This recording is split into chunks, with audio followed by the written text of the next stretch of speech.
Match of the day takes its first look of the season at the European champions.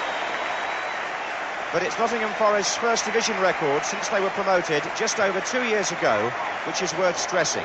Forest's new grandstand on the far side, costing £2.5 million, may not be ready for occupation until the new year, owing to the engineers' dispute. So for the moment, the ground capacity here is down to just over 28,000. And this is an all-ticket match. Brian Clough was in buoyant mood before the kick-off. He's coming out as usual with Peter Taylor. He played squash for half an hour just before 2 o'clock and then took Dennis Law into the Forest dressing room, according to Brian Clough, to make sure his own players rubbed shoulders with one of the greats. It was his clearance.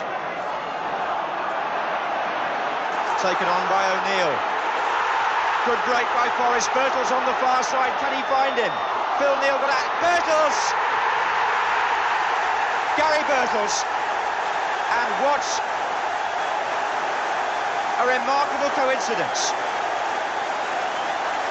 Garry Birtles scores the goal against Liverpool at the end where he scored in the European Cup tie last season, when his career really began, and Forest knocked Liverpool out the European Cup.